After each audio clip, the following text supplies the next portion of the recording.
From the 305 to the 303, this is TCSP. Ladies and gentlemen, please welcome Dr. Brian and the Casually Serious Band. Welcome to the Casually Serious Podcast, the Mixtape. Did Grunge kill Glam?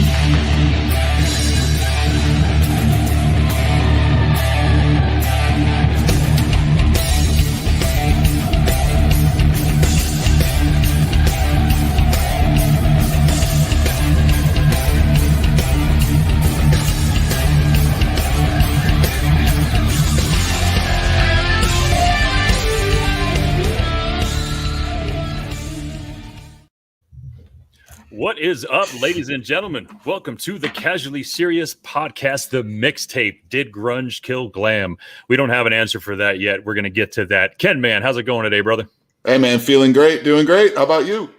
Doing good, man. It's a little cold here still in Denver, but it's warming up a little bit, I think. You know, we're in that very, very odd part of the year. It was sort of like that March, April is very wild card for us. It could be snowing and then just very, very sunny. But I'm doing good. I know you don't really have anything to complain about with your weather out there, do you? No, we're doing fine right here. Just fine. I'll be complaining come summertime, though. Summertime, there'll be a lot of whining. Yeah, too hot. Speaking of a lot of whining, we're going to talk about a specific genre. Nice segue. Segue, King. Today, we decided to talk about sort of two different genres of music. A couple weeks ago, we covered heavy metal, very, very near and dear to our hearts. Classic rock as well last week. We probably could have done it in a different order, but we like to challenge you guys to think about this kind of stuff so you can go back to the archives and kind of put it together yourself. But today we are focusing on glam metal, hair metal, and grunge, and the correlation between each other, and did one kill the other off, and whatnot. So we're going to kind of get into that, and we also have a special guest kind of hanging out right now.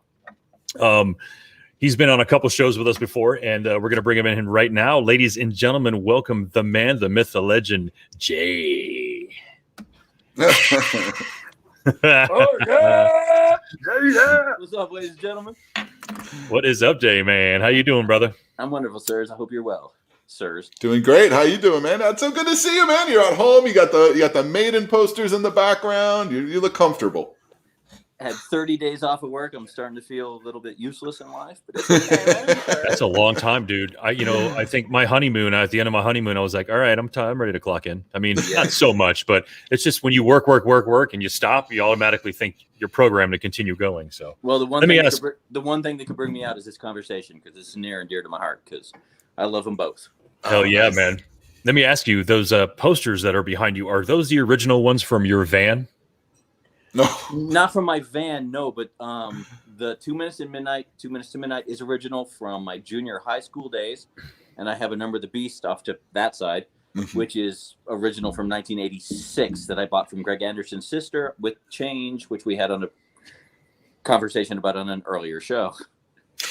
Yeah, for those of you that don't know, Jay was the guy who drove us around most of the time. I know KenMan had a couple different series of rides. I know it was a Suburban at one point. There was an Accord in there. But really, when it came to kind of driving around or kind of hitting the town at night, maybe the Hidden Lake area, the end of Chrome or wherever we might go, Jay was usually the guy popping us and piling us into that van. We would have sort of impromptu mosh pits in the middle of him driving, which were quite amazing. Jay was a very, very pivotal part of our youth, especially getting us around from place to place, because he didn't really party. He was the responsible driver dude, as he still is, if, as it were. Brian Smith, what's up, man? So yeah, we got a couple people on right now. Hey, Brandy says, I remember that van. We remember that van. He's like, no, you don't remember that van. If you remember that van, you weren't really in it, man. Right. That's a good point, man. So to get us kind of rolling, Ken, just kind of, I guess, let us know what we're talking about, man. We're going to start off with some glam and then kind of roll on. So it's, the first thing, it's kind of trying to identify this music, or I should say classify this music. And it's always difficult once we did the same thing with the classic rock and even with metal, and where people kind of take some of the fringe bands on the inside and outside of these maybe mainstream bands and try to determine how do you categorize them. And so for our purposes in tonight's show, our glam is probably more like hair rock, hair metal. And that in of itself, I think, kind of has its own kind of lists of bands. Glam, we know, can actually be traced back to the 70s, and it came out of the UK. It was called glitz rock. They had different names for it over in Europe, and that's really where the whole kind of makeup and everything came from. And then from that point, the States kind of picked it up in different ways. Obviously, bands like Kiss, I mean, you can consider with glam and what they did in the years they had, and it blended into a lot more. But we're not really going to go back that far. So we're actually going to be talking about our hair bands are going to be more of those hair bands that were starting with kind of Bon Jovi and kind of blending off from there. And Bon Jovi, Warrant, these kind of bands, that's hair rock to me. Maybe hair metal is Motley Crue, Rat, Dokken. You know, they're a little bit faster, a little bit more speed to them. You didn't want to necessarily put them in that genre, but we're going to kind of group them all together for the purposes of this show, for our kind of hair, glam, glitz, whatever you want to call it portion. On the grunge side, grunge / Seattle sound, you're going to get a lot of these things where people are going to want to categorize a lot of West Coast music to that. Even bands down in LA, they're going to get pushed into some of that Seattle sound as well. And I feel that, again, for the purposes of this show,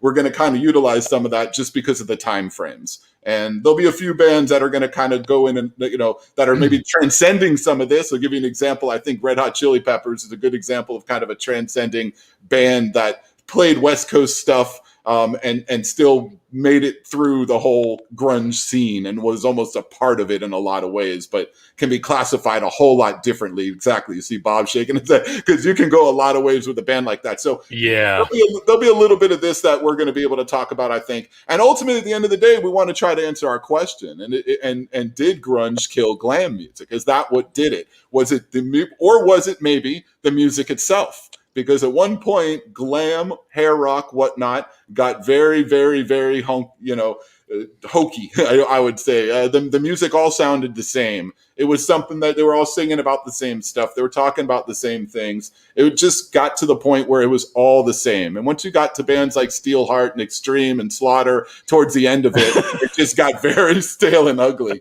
So very ugly.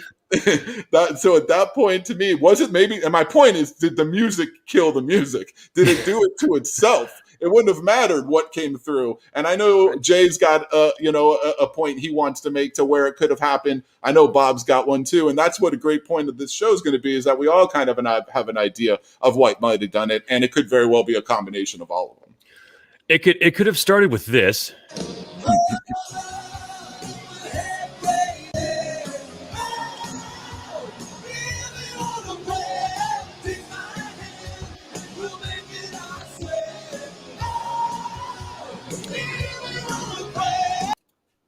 Loved Bon Jovi. So yeah, that's that was the beginning. I would say that's the beginning. And KenMan has you say you have a big fondness for that music. For that band in particular. I do. And Bon Jovi was the band for me. And Jay will remember this because my friends back then were getting really hard into metal and some crazy. Both of these guys were, and already at this point we're way into that stuff. And I was listening to it and checking it out, but I was all about Bon Jovi, man.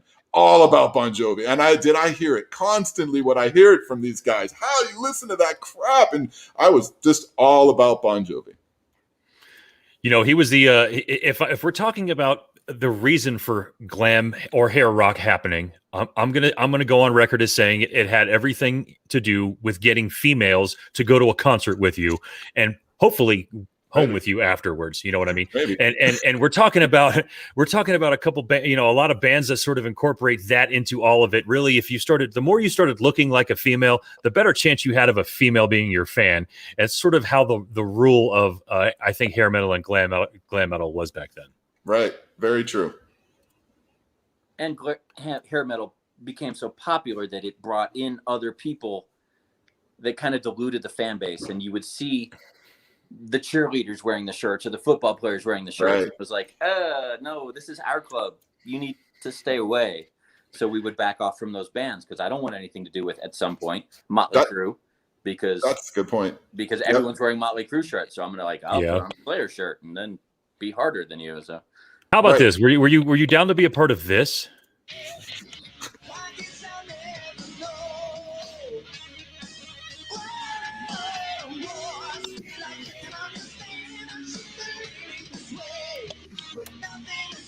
Dude, just play, dude. Just play, dude.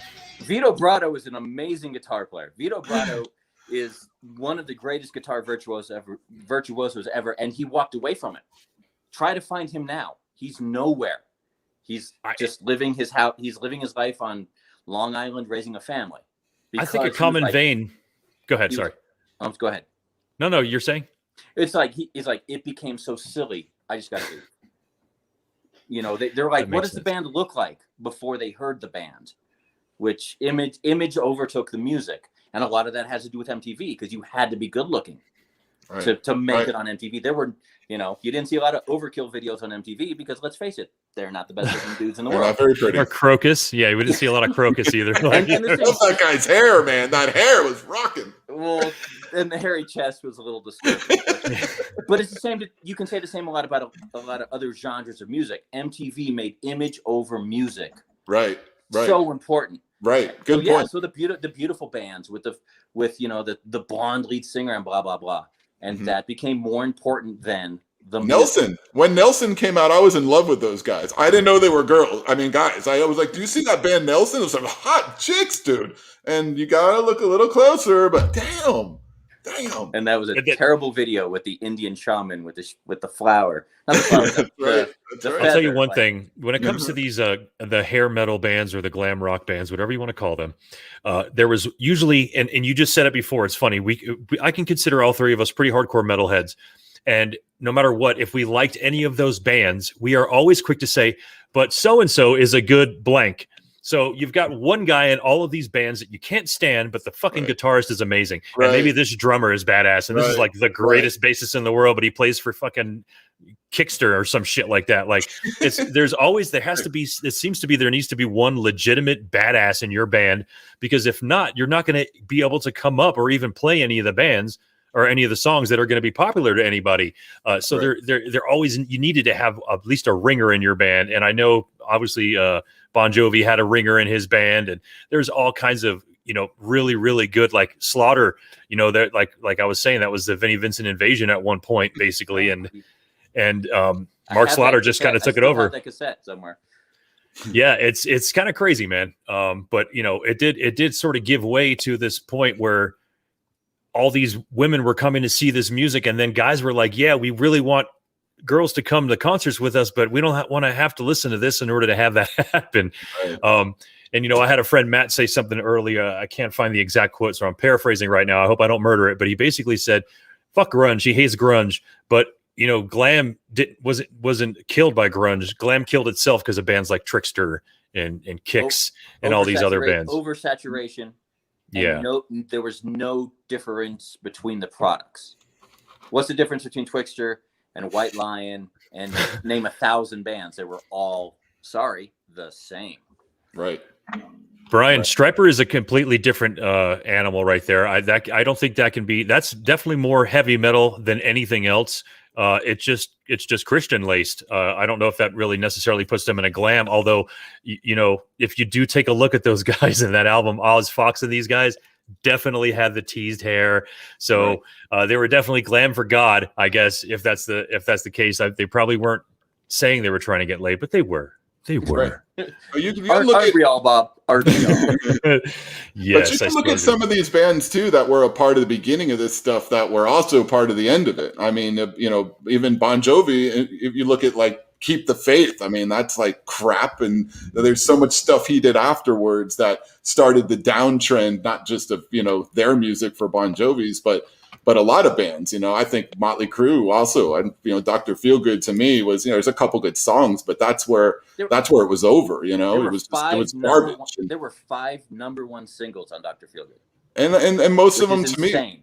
It is, because they're not good. It's not good music. I mean, a couple of songs I could get with on there, but some of them I think are just terrible. It's not an album you can listen to beginning to end like other Crue albums. And same thing with Def Leppard. Adrenalize was terrible. And there was other bands that did the same stuff afterwards. There weren't a lot of bands towards the end that were really coming out with quality music anymore that you could look at. And a lot of those older bands were on their 4th, 5th, or 6th album. Right. And you kind of at that point, you have a mansion. So how do you sing about being depressed? Right. You're dating a supermodel. So how do you sing about wanting to meet girls? Right. And you run out of material to write about, and that's where grunge comes in. Right. That's exactly the point. It's like, trying to make teenagers happy. It's like, what's easier than making teenagers happy? Is making them feel depressed. And then grunge comes in, and it's like, oh yeah, life sucks. Let's wear flannels and do things. Heroin. It's kind of crazy. So that I think "Slippery When Wet" was '86, wasn't it? Yes. That's when it came out, '86. So I'm gonna throw up really quick. I'm gonna throw a picture up real quick. I'm not gonna throw up real quick. Let's see. Play in a second here, mother. You remember how I used to be able to do that very well. I'm gonna throw up the 30 best albums of 1988 as according to Paste, which I don't know what that is. I gotta put up my reading glasses. So I'm going to go ahead and list them off. I'm going to jump through them real quick. Dinosaur Jr., Fishbone, They Might Be Giants, Boogie Down Productions. That's the jam right there. We know what's up BDP. Van Morrison and the Chieftains somehow were making music back then. The Pogues, oddly enough. Michelle Shocked, sort of a one-hitter. Butthole Surfers, Living Color, the Sugar Cubes with Bjork. That's Bjork's first band, the Sugar Cubes. Okay. The Go-Betweens, the Smiths. Just kill yourself now. The Traveling Wilburys. Traveling Wilburys ain't nothing to be effed with, boy. No, I'm just saying that this is what belongs there. Yeah, I believe that kind of does. The Church, that's another great sort of one-hit wonder. Nick Cave, Big Daddy Kane, baby. Yeah. Tracy Chapman had a fast car, and this year, I liked her. Look at this one. And Justice for All. We know it's the last great Metallica album, but so this is a style of music now. We're talking about an uprising of all this. Like REM showing up. Morrissey's been around. My Bloody Valentine, some dark shit. Shout out to Ed Matus. The Water Boys, NWA straight out of Compton. Leonard Cohen, Talk. Jane's Addiction. I think Simon was mentioning that. Where do they fit in here? Nothing Shocking was I hate the term, but Nothing Shocking was a game changer. Yeah. The Pixies, Cowboy Junkies, Public Enemy, Takes a Nation of Millions, and Sonic Youth. Sonic Youth, wow. That's kind of a crazy. If you say just putting those bands up on a list right now, and then right next to them, let's go have some glam bands opening up for them. All right, let's see, Trickster opening up for the Butthole Surfers. I don't think that's going to work. I would pay money to see that, actually. Kicks opening up for Mudhoney or some shit like that. So the thing is I believe that glam hair metal shit was just so antiquated at that point that, like Jay was pointing out earlier, there needs to be something for the kids to get angry about. And that glam shit was not anything really to, you could only be happy, party so long when you realize you wake up the next day, your nose is fucking bleeding, dude. You don't have a job anymore. The chick fucking broke up with you, like ain't nothing but a good time only goes so far, dude. Right. And then you're like, you know what? I want Lithium. I want Black Hole Sun. Mm-hmm. I want Dark, I want Black from Pearl Jam. I want shit that you feel. It was a weird, like, oh, I get it. And punk or grunge was punk on a better musical ability level. I'm glad you said that. Said that because quite honestly, that really is what it was. It is. You're right. A movement, a heavier movement. Yeah. Right. And it was very, very bass heavy, very drum heavy, get away from some of the more melodic, just, happy, upbeat type sound and give it more of a true undertone to the music. And Pearl Jam.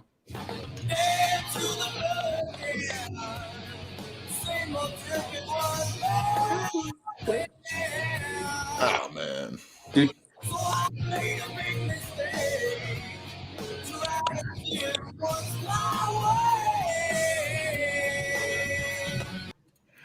You don't normally hear him hit that note live either, man. That was pretty impressive. And he's the guy that I love the band. I just don't think I gave him vocally enough credit until like 8 years later. Right. I was like, holy shit, dude, that guy's fucking great. Google isolated vocals, Alice in Chains. It'll blow. I've heard the whole album, man. It's insane. You're right. But what Alice in Chains and Pearl Jam brought was they had shredders. they had Jerry Cantrell and yep. Stone Gossard. Stone Who were Gossard, laying down sick guitar solos, which brought us metal kids into it. Like, oh, they're kind of a metal band that, that, no offense, Nirvana or Smashing Pumpkins didn't really have. Right. And they had, and Cantrell too definitely lended to the harmonics of the, all the harmonies they did. And it was just like, it's almost like you can't have one without the other. Yes. Right. No, they were incredible. And I mean, I was lucky enough to see Lane on a couple of occasions. And man, let me tell you that those concerts are memorable concerts for me. That band is what did it for me in the grunge scene for sure. To me, the loss of Lane Staley is bigger than Kurt Cobain. I know not overall in the meaning of all of it, but as far as just a musical talent lost, the respect that I have for Lane Staley goes way beyond what I have for Kurt Cobain. Personally, I saw Alice in Chains open up for Slayer, Anthrax, and Megadeth.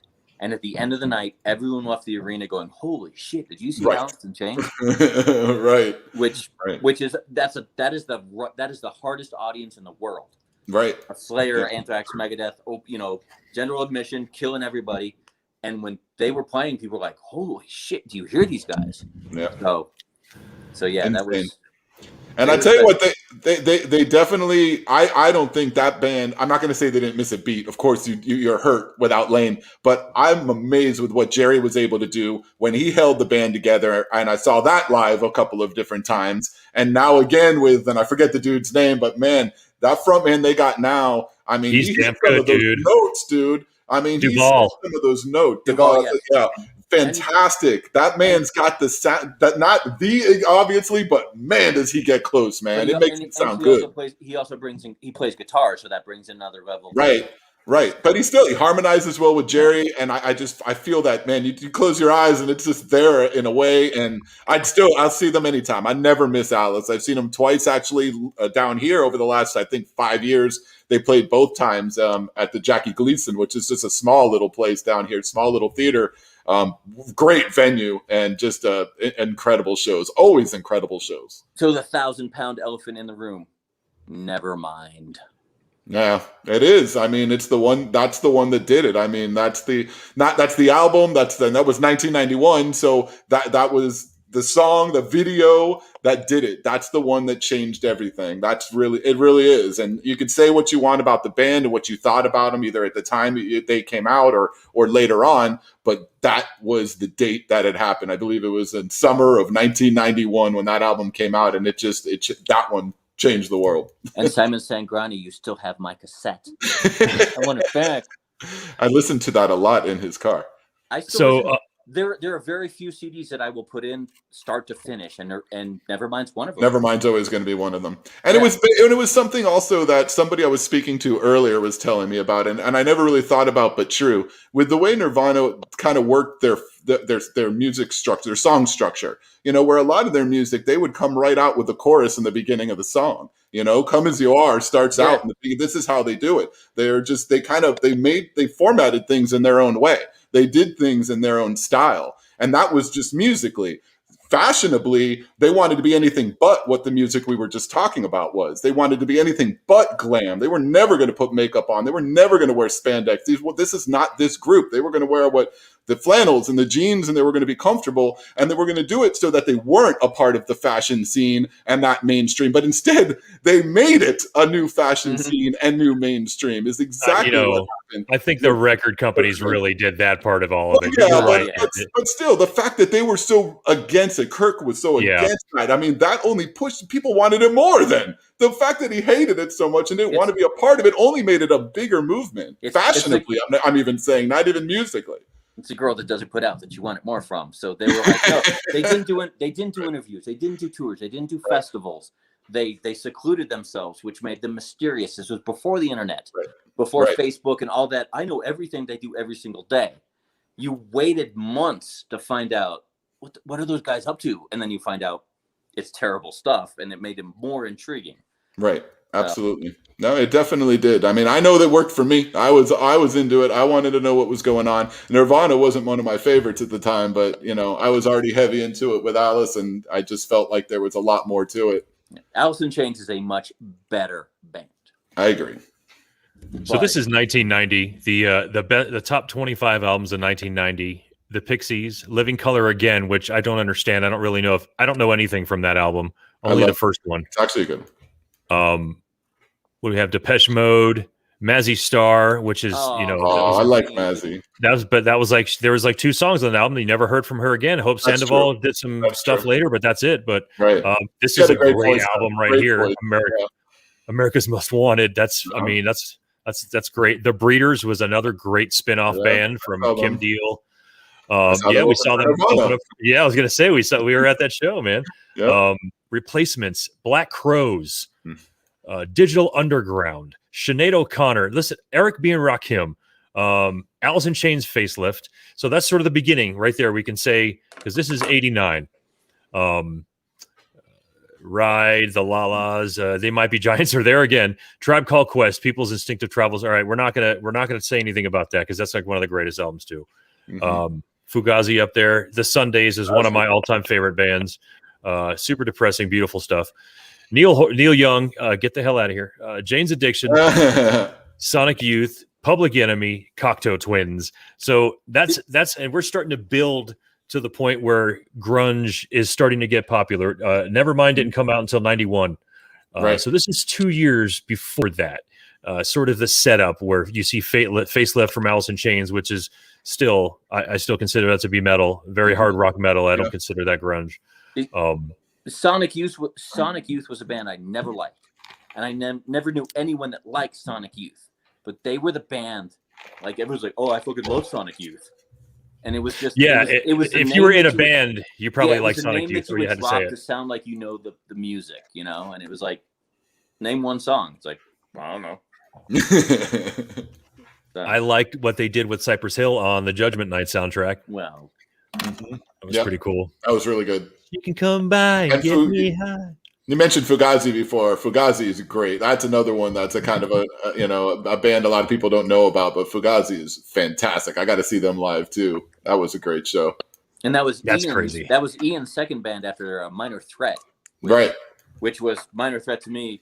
Thanks to my cousin Bradley Gard up in New Jersey, he got me into them in like 84. He's like, you need to listen to this, and he gave me a raggedy ass secondhand cassette of Minor Threat, and one of the few moments that changed my life with music. It's like, this is so bad, this is so cheap, this is so cheesy. Oh my god, this is so good. And it's raw. That raw sound is awesome. It was a copy of a copy of a copy of a copy of a live album. So that was the quality. Well, that's a different rawness than I was saying, but okay. That's poor quality, but we could call it raw. Why not? It was so bad, but I was punk rock. Okay, all right, whatever.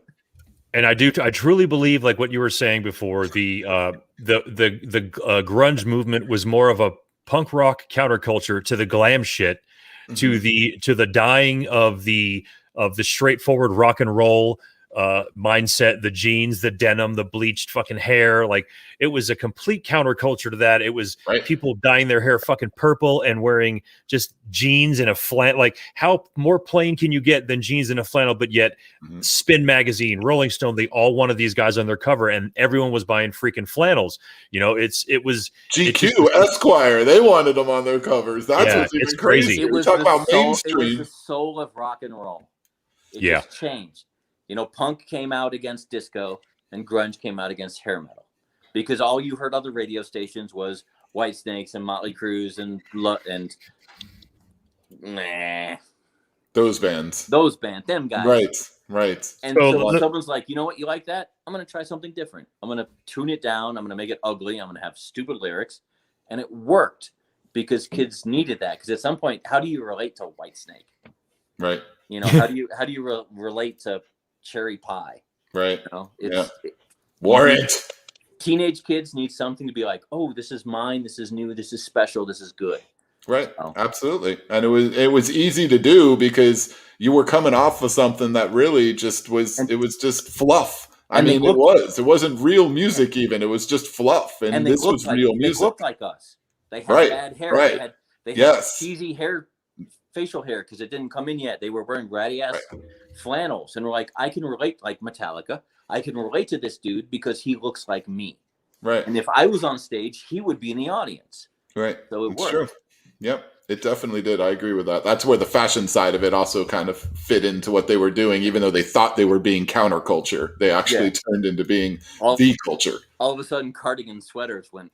Yeah, exactly. No, and it was. I think the country became obsessed with all things Seattle and Right.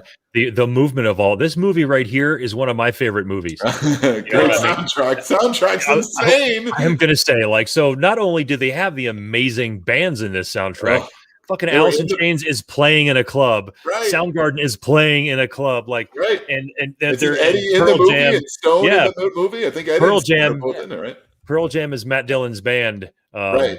Because I think Stone Temple Pilots came out of San Diego. Right. And Candlebox came out of, I believe, San Diego also. Right. So about Smashing Pumpkins. I mean, there's a lot of bands that you could throw in that time. Chicago, which was like, who listens to music from Chicago? Right. Nugent and Bob Seger and the Smashing Pumpkins.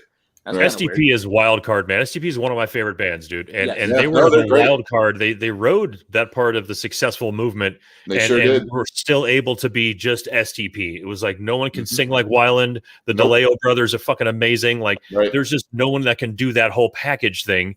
And they were able to ride all that, but they, obviously they had their issues. But man, the songwriting, the musicianship, you didn't get popular because they were because you sucked. That wasn't the way it was. Your first album was based on the whatever, but your second and third was based on what you had to deliver. Right. And that Smashing Pumpkins, Gish is my favorite album by them. Gish awesome. Is such a good album. Not really good about the other stuff, but that's because of it was popular and it got crammed down my throat on MTV and WSHE and people wearing T-shirts. But yeah, Smashing Pumpkins was a huge grunge band. Right. Even though they were just like a Midwestern rock band. Yeah. And Gish was fantastic. And honestly, Siamese Dream is also a fantastic album. And none of them ever wore flannel. Ever. That's a good point. That's a good point. And Corrigan was also one of those singers I think I loved right away because I was like, this, if you really just kind of close your eyes and you play Kiefer from Cinderella, Mark Slaughter, and fucking Billy Corgan, you're gonna hear sort of the same stuff. A lot of that stuff is in there. Only Corgan makes it sound so fucking good, dude. Like, Kiefer's and there's just amazing. There's just something about that band too. Again, we can talk about a bunch of these spin-off bands that I don't even think were part of the grunge sound, but Smashing Pumpkins, man, were so good, dude. Bush, Candlebox.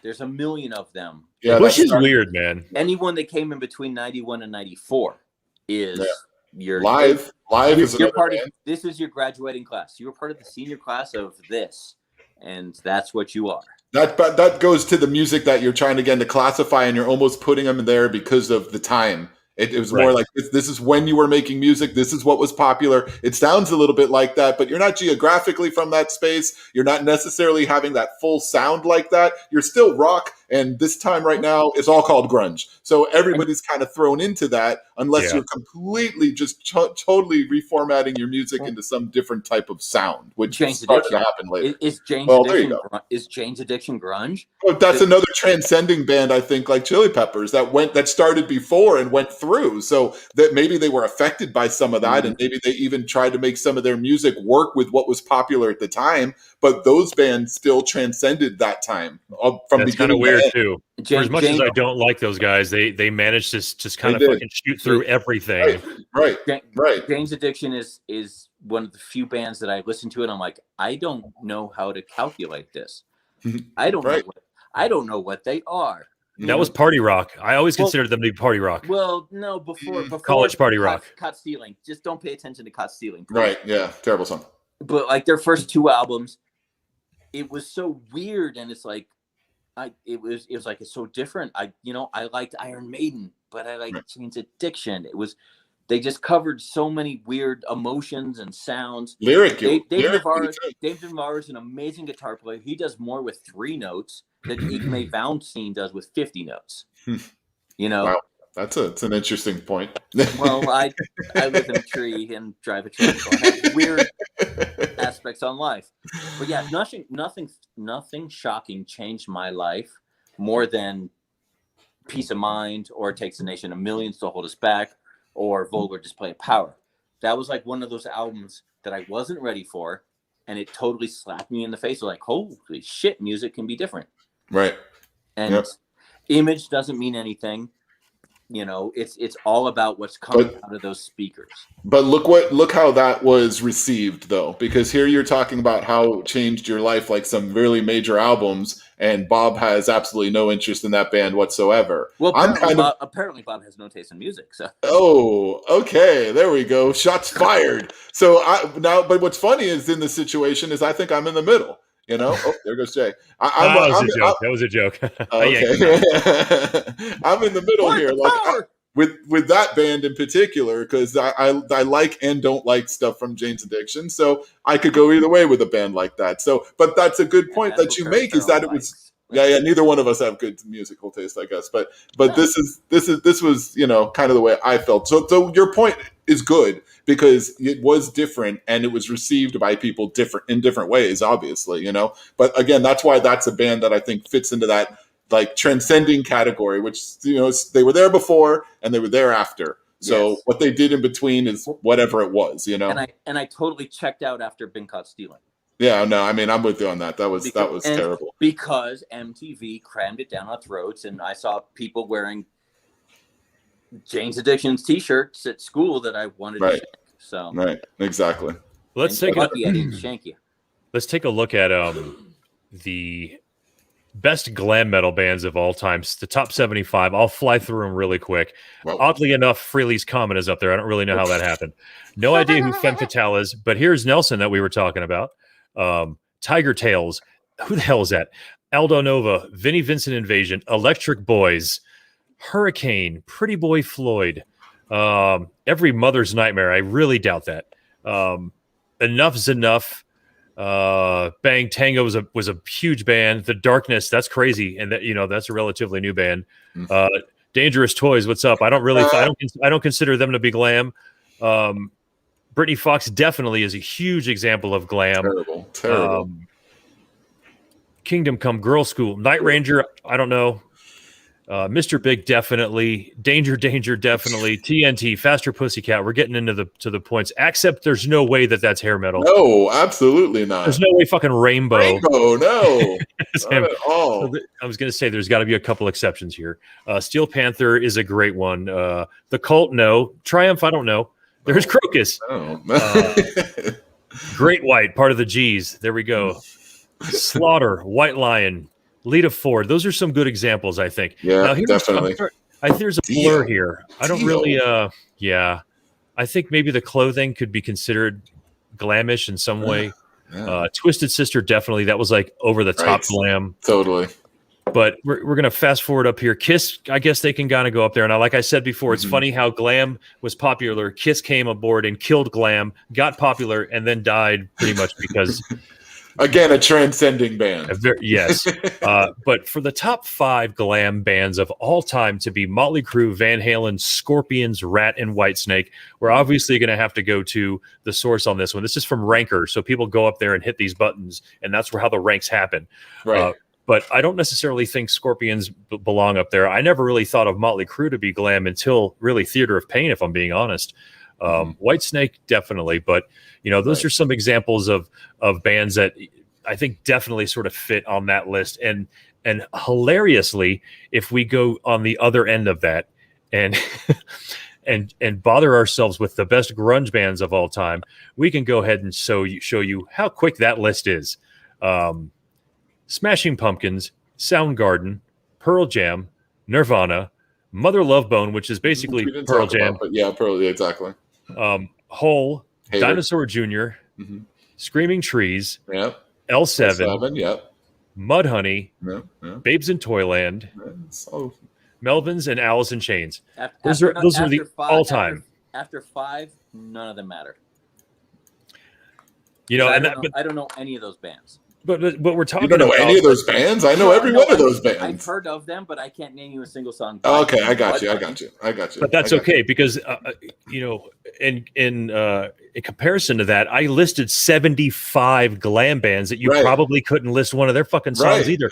But it's such a massive. Don't challenge me. It's such a massive oversaturation you really of liked that music at that time that it was almost like as long as you looked good and could maybe play an instrument, they can get you in there and get you out of the clubs and get you into some bigger club.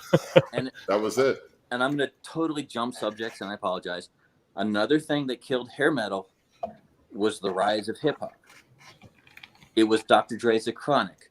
It was Snoop Dogg. Hell yeah! All these suburban kids. It was the little brothers of the Motley Crue fans. Right. Who's like, hey, you should listen to Motley Crue. It's like, no, I want to listen to Dr. Dre because it'll offend my parents more, and I feel like a badass, and I can wear my black hat with a pot leaf on it. And I believe that the rise of hip hop killed hair metal, not as much, but probably 35 to 40% as much as grunge did, because it was a totally new thing. Now we grew up. I mean, we were into hip hop since like '88 because where we grew up, it was prevalent. Before that, for sure. Yeah, there were outside influence. Miami was a great place to grow up as far as culture and music goes. But kids in Kentucky or Iowa or Kansas or Colorado, when the Chronic came out, that was the new rock and roll. This is going to offend my parents more. This is more what I can wear to school and people are like, oh my God, he's wearing a Chronic shirt, as compared to wearing a Motley Crue Dr. Feelgood shirt. Yeah, definitely less. And the commercialization happened with all that eventually too. But you're right. I think there was this sort of like 5-year rebellion during that time, whereas every 5 years or so there was this new sort of evolution of music. Because after that Chronic, then the stuff that started getting real big was that rap hip hop stuff, and so there was just real weird evolutions of all that music. But you're right. You're right. The Chronic had a lot to do with that, just sort of like the death knell of glam. And it was on higher rotation on MTV. Right. And then radio stations, not the rock stations, but the pop stations would start playing. Here's Dr. Dre's new jam. Next episode. KenMan, what is your what is when you think of I got the stage. Hair metal or glam metal, what is the first band you think of? I go with Bon Jovi. I mean, that's me. That's Bon Jovi.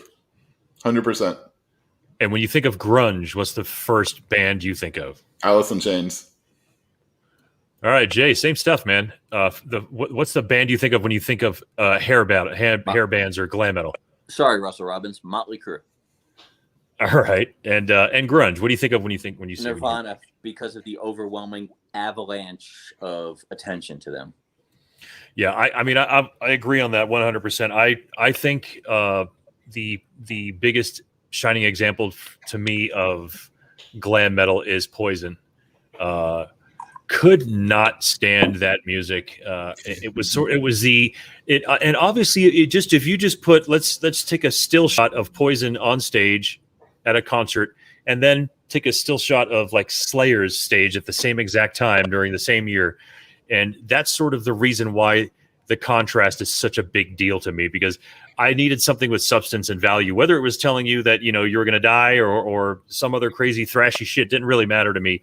The simple fact was that if it was just shallow music, I wasn't going to dig it, And Kenny and I saw both of those bands in '91. So yes, we did. That is crazy. And I've actually seen Poison probably 4 times after that. To be honest with you, sorry, but I have. No, I don't ever give anybody shit for their musical taste. No. No need to apologize. It was more as they toured later on, and I was just excited to see anything that was rock anywhere, and I'd go to any show, so it really didn't matter. And I walked out a few of them too, so I got to say that also. There were women there, but they were older than they were back to the shows we saw in '91, so it looked a little different.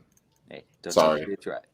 Jay, did you go to the Breeders Nirvana in utero tour at Bayfront Arena? No, I skipped that whole beautiful show, many shows at Bayfront, because I couldn't stand the people that were going, which included both of you.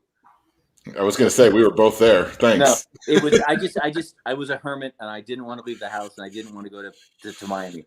But yeah, I passed up on so many concert at Bayfronts between the Beastie Boys when they were there with Cypress Hill and Reggie Against the Machine and the Breeders. Didn't you see Suicidal with me there? Didn't we see Suicidal? Yes, we snuck in under. We snuck in, right? And we hid in the bathroom. Right, I remember this. Yes, security were wrestling people to the ground. Who was that? Who was there? It was Suicidal and who? I know Suicidal was there. Jane's Addiction. Jane's Addiction. That's what it was. That's Suicidal, a great show too, man. Damn. And then we bumped into the guitarist for Suicidal at the beer line. Yeah. I'm like, hey, do you have any souvenirs? He goes, I have a key to the bus. I was like, we'll take that. He's like, no.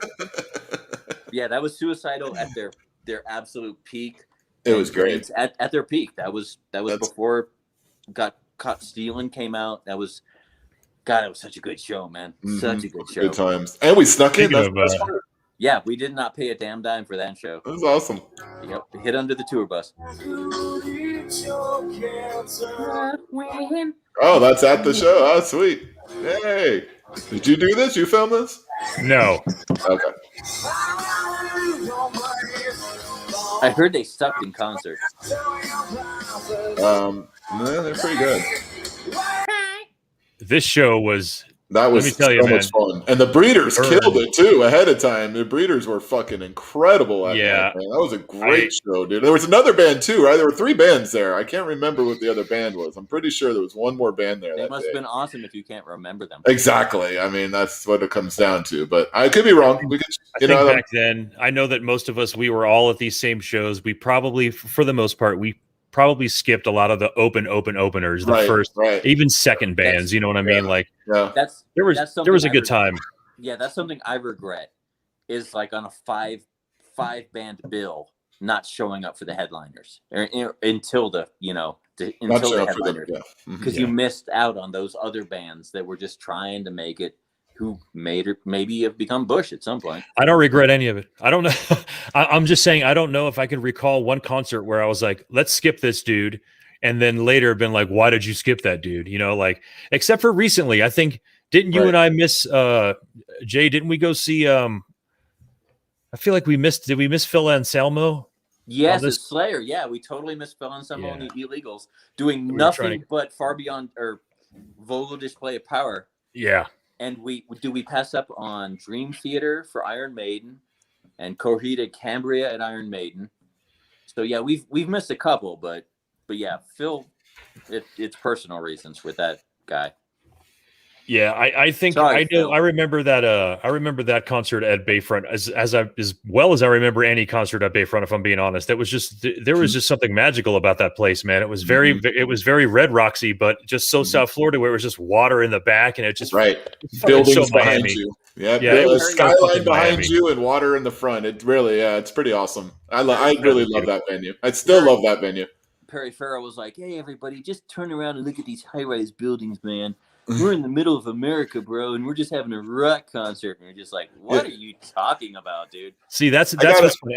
I've probably skipped over a lot of bands a long time ago. Meanwhile, I mean, naming like Red Hot and Jane's Addiction, but I got offered tickets to go see Jane's Addiction open up for 9 Inch Nails like 8 years ago. And Perry Farrell was just drinking this wine bottle. He just went through 2 bottles of wine and he was just like, "Let's talk about fashion, guys. You guys want to talk about fashion?" And I'm like, "No, I just want to hear you sing shit, dude." Like, cause I love the guy's voice, dude. Yeah. It's very recognizable, as Tammy was saying earlier. And that Porno for Pyros stuff was fun, man. Porno for Pyros at Woodstock 94 was the most bullshit thing I've ever sat through in my life. He was like, "Hey, everybody, anarchy's a beautiful thing." And people were being murdered. And it's like, no, that's not a beautiful thing, dude. Like, just let the chaos wrap around you and feel the chaos. That's Perry Farrell, dude. Yes, that's Perry fucking Farrell, dude. He is an odd bat for sure. I don't know. I remember that concert being okay. He was good. I was very impressed with 9 Inch Nails. If I'm being honest, that night their drummer was blowing me away, dude. They really do some shit live that I didn't expect them to be able to do. 9 Inch Nails at Woodstock 99 was perhaps the greatest single performance of a band ever in the history of the world. You know, you can get different sounds from that guy though, because I saw him late and he did a whole show of I don't know what the fuck I was listening to until the very end. He did a little mosh of four songs off of Pretty Hate Machine that he put together into one song, where everybody in the crowd was finally like, "Oh my god, he's playing stuff we know," including myself. I had no idea what he did for the first 2 hours of that show. And I don't know why I didn't walk out, because it wasn't all that interesting to me. What tour was it? Yeah, that was towards the end. I mean, when he decided he was getting out of doing this anymore, it was like the last tour he did. I saw him in Coral Springs, so it was terrible. Yeah, him at Woodstock 99, he came out, the whole band came out. They were covered with mud because there were the mud people at the show. And dude, it was like a bonding moment between 5 guys in a band and 400,000 people in an audience that I've never seen before in my life. So much. So, you know, do you guys agree? Do you guys think, would you go on record as saying that grunge killed glam metal? No. What about you, Ken? Okay, so my answer is going to be a little longer here. I'm sorry to say, but to say grunge killed hair metal is to also say that the music at the time, but when it was hair metal, that was the hot music. Grunge became the top thing. Everybody was doing grunge. What I think killed it really, not only was hair metal not good, I think it was because most musicians realized that wasn't the music to make anymore. And we went a good decade with grunge to give those years were enough time for hair metal or any type of musician to think that this isn't the kind of band that we need to be putting together anymore. So I think in that sense, it probably did it, instead of it being more about the music of the hair generation becoming bad. It was more because there wasn't enough musicians that wanted to do that music anymore, because the grunge really was the music of that time. So in that sense, I think grunge killed hair metal. Which one of us went to college? Not me. Deep thinker Ken, bro. I went to MDCC for a week or two. All right, so I'm gonna use some visual aids with my answer here. This is hilarious stuff. So the year that Nevermind dropped was 1991. 91. And this is the 20 best albums of that year. Hole. Great album. Guns N' Roses, Use Your Illusion, 1 and 2. That's a good album. Good album. Mudhoney. Yeah. De La Soul is Dead. Oh, great. Seal. What? Pearl Jam. Yes. Urge Overkill. Fugazi. Massive Attack. Metallica Black. PM Dawn. Shout out to KRS. So I want you to pay attention to that music. PM Dawn blew the hell up that year. So just keep that in the back of your head real quick as we keep scrolling. Smashing Pumpkins, Gish. Yeah. Bad Motorfinger, Soundgarden. That's early. Public Enemy. Robin Hitchcock, no idea what that is. Pet Shop Boys, which is, I think this is just a remake of the or a remaster of the old stuff, because I don't remember Pet Shop Boys anything past the 80s. The Pixies are there again. Obviously Nirvana. That's it. Out of Time. Teenage Fan Club. And that's it. All right. So so my point is this. We're talking about Public Enemy, Soundgarden, Smashing Pumpkins, and PM Dawn. All right. There was just absolutely no room for that kind of music anymore.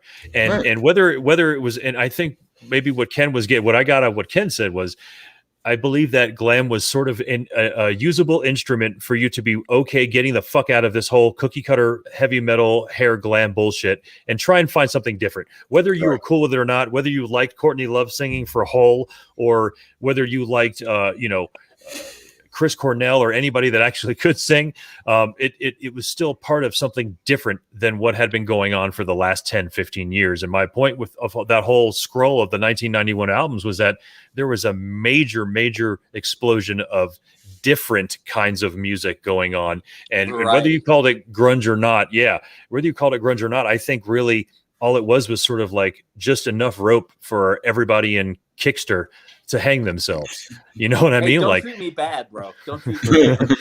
just enough. You know what I mean? And I know, you know you're mixing two bands together when you guys say that, right? I mean, is that purposeful? I mean, okay. Copyright. I'm not getting sued. I'm not getting cease and desist letters from some guy who doesn't have hair anymore. Fuck that. It's not happening. And I'm not giving anybody shit who like that band, like those bands either, dude. I want to make that clear too. Right. They all played a part in evolution of music in some way. So I think getting out of so many years of having that kind of music is what made grunge blow up. What you listen to in high school is the most important music in your life. Whether it was at the lake that time, or the pit that time, or that dance that time. What you listen to in high school and college is the most important music in your life, because that's when you were figuring out who you were, and you had the soundtrack to who you were. So there's nothing wrong with loving hair metal. I love hair metal, dude. I love grunge. I wear flannel and camouflage and Slayer at the same time because I suck at fashion. Or do you? Or do I? Oh, hell yeah. But never. Oh, hell yeah. just for shits and giggles. Never apologize for what you listen to, and never apologize for what you love. If you love grunge, fuck yeah, wear it, dude. If you love hair metal, wear it. But we grew up in this weird time where it all kind of overlapped, and hip hop was really coming into the mainstream and really affected us in high school and college. So I think we grew up in the best time ever in music, and fuck you, everyone in the 60s. I was going to say, so I was like, the 60s got something to say to you, but but they didn't have hip hop. Yeah, they had something different, but yeah, you're right. But look, I agree with a lot of what you say, and for people to never have to apologize for what you like, and I mean that just goes to any kind of art. You know, it's very subjective, and everybody's going to be different to what they like or don't like. And I feel the same as you. I'm not going to make comments one way or another. I have my own, but that's it. It goes, kind of goes beyond that as far as what people feel or they like. But what I can tell you is I've gotten a better appreciation for bands that I didn't like back then, just because I now appreciate so much better any band that has people that play instruments, because the music today is just driving me absolutely bonkers, man. I want to be able to go into bars and clubs and see live bands again. I give so much appreciation to anybody who could at least play instruments today. Just hiding behind a keyboard is just killing me. This music is absolutely horrible. I know I'm the old man ranting here, but god damn, it's terrible. I want that stuff to come back. Give me Slaughter back. I'll listen to that whiny bastard. At least Why am I the only one? It's like part that really gets me, man. It's but I'll take it. Why am I the only one not wearing flannel right now, dude? And you're the one that usually wears flannel. Both you guys are rocking the flannels, and I was like, let's for the hell we've of it. chosen grunge over hair metal, obviously, by what we're wearing. So we kind of answered the question. The year after Nevermind dropped is a crazy year too. Look at this. Yes. Countdown to Extinction. Prince of the New Power Generation. PJ Harvey, amazing. Babes in Toyland again, another band I've never heard of. En Vogue, Morrissey, Lyle Lovett, Tom Waits, Urge Overkill again, Mudhoney, Ween, Basshead, Nita Cherry, sister of Eagle Eye Cherry, who had a great song as well. Sugar, Ministry, Psalm 69. Check Your Head from the Beastie Boys. There's Sonic Youth again. There's your boys. Arrested Development and Pavement. So again, we're talking just a kind of a series of different styles of music that will just not let hair metal of any kind live again, ever again. If I was given the choice, one grunge band album, it would be Nirvana Unplugged. That's a great album. No distortion, no nothing, just like six dudes playing acoustically. That is one of the most beautiful albums ever. And Alice in Chains Unplugged and Pearl Jam Unplugged, which you can't find anywhere, are some of the best musicians ever doing what they do with no nonsense, no distortions. It was just them doing their things. And the unplugged versions are the best. Well, that's when you expose musicians at that point, and you really, you pull out all that other stuff. You take the distortion away, you take everything else away, and you just let them play raw right there like that. That really shows you what kind of musicians that you were dealing with. Lane Staley on Alice in Chains Unplugged is the most beautiful vocals you'll ever hear in your life. Yeah. Because there's no compression, there's no nonsense. It's just a dude singing. Who's got a great voice. And it's beautiful. And it's depressing and it's dark. And, in a beautiful way, though. Yeah, no, it's, suicide beautiful, but some can be. No, we don't know. What the hell? Yo, the sign is real simple, B. It says rock it up. Hey, man, I don't know. All I know is these folks right here, definitely we can all agree, they are not the reason why hair metal and glam metal died. I think we can all agree that they hung themselves, they killed themselves. It's oversaturation. That's just the way it goes. And yeah, I don't mean in the NXS form, just more of like, yes, the career thing. And again, we've got a lot of bands in there that you can consider glam, not consider glam. I don't know. Before we take off, we're going to talk to some of our folks in the comments section. Jay, I wanted to say thanks so much for coming and hanging out with us, man. Do you have anything to say before you hop out of here, dude? Thank you so much for having me on. I got to do my first show on the second day of vacation, and I got to do this show on the last day of vacation, and it was beautiful. And I love hanging out with you and Kenny and talking music because it's the one. Music is the only thing. You can't talk about politics or religion, blah, blah, blah.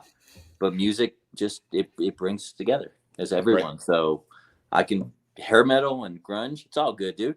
Play it all. Play it loud, mother. Loud. All right, Jay. Thanks for coming and hanging out with us, brother. Be well, dude. Yeah. Yeah. That's awesome. Oh, man.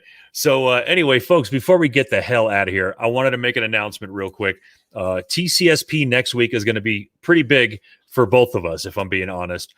We've got a couple guests that are huge musicians, not only in the Austin, Texas scene, but overall, actually one of the bands that we mentioned, if I'm being honest, is the lead singer of one of the bands that I mentioned earlier, and another amazing badass heavy metal bassist is going to be coming and hanging out with us next week for the Casually Serious podcast episode of the Mixtape that is basically going to be, until we come up with a better term for it, basically Iron Maiden versus Judas Priest. And we've got a couple of musicians coming in that have played that kind of music religiously for many years. I'm super excited about it. Ken, what do you think without dropping any bombs? Are you excited to hear?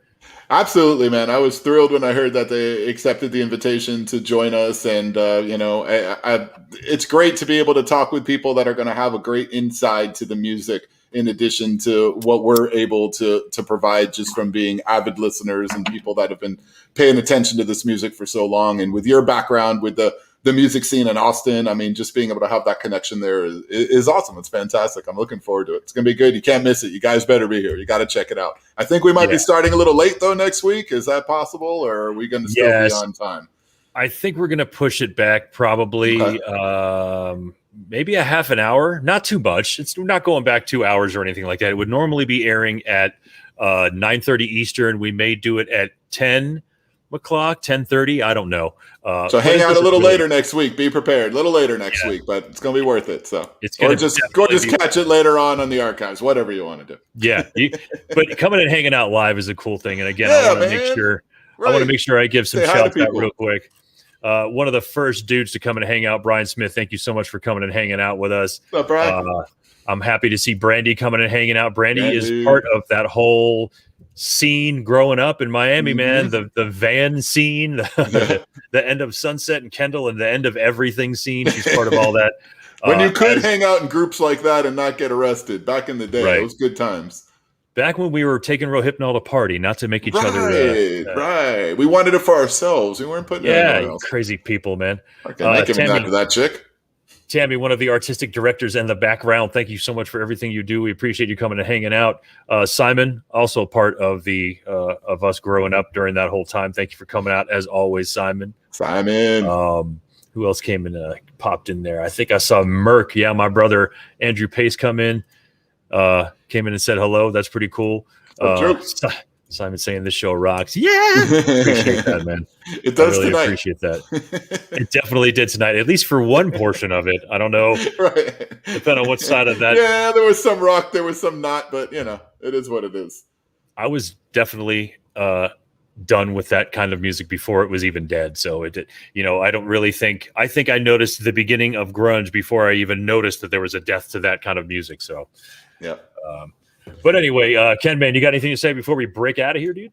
You know, I mean, being that this has been the music episodes and we've been doing a few of these lately, I just feel I love talking about this. This is very dear to me. And as Jay mentioned before he went out too, what's great about music is that it touches emotions and it brings you back to a time. And being able to discuss music that was of a certain time in our lives and in everybody's life, it's awesome to be able to hear a song that can immediately bring you back to a moment, to a time where you lived something differently or somewhere else. And you could visualize stuff. You can almost smell smells. It's incredible what music can do. And it affects you emotionally. It's tied to your emotions. There's songs that'll make you cry. There's songs that are going to make you laugh. And for people that don't feel that kind of emotion to music, I don't get. For me, this has always been this way since I was very little. And I don't know if it's the way you're brought up or what you're around with your family or your parents or how that works. But I do know some folks that just they're not interested. And I don't get it. Music is tied so much to me and my emotions that I could talk about music every show for as long as we do this. You know, I don't know a lot of people who love music who aren't pretty emotional people. I think if you're willing to fall in love with music, you have to be willing to take a ride, whether it be happiness, sadness, terror. You know, the music we grew up hit all those notes, even Right. Stupid and fucking Pac-Man Fever. And, you know, for everything, you know, there's yin and yang to all that. But you're right. You nailed it right on the head, dude. Like, I do remember smells when certain songs pop up, Right. maybe associated more with the venue you might have been seeing the band in, but there's definitely Exactly. and smells can remind me of music too, which is Right. totally crazy. But I agree with you 100%, KenMan, definitely. Mhm. But yeah, so thank you so much for everybody who hung out with us tonight for the whole hour that we did this. We keep talking about trimming it down. It's just probably It'll not happen going to eventually. happen. Maybe Maybe. when I get into the editing room, but make sure you join us next week, folk. I'm going to have probably a couple things out for it. I'm going to probably push this a little bit more. Hopefully that doesn't make the guests feel too uncomfortable, but these guys are used to being promoted like motherfuckers. So I wouldn't worry about it, but yeah, they'll be okay with it, I think. KenMan, thanks for hanging out as always. Ladies and gentlemen, thanks for hanging out with the Casually Serious podcast, and check us next week on next week's Mixtape. Take care.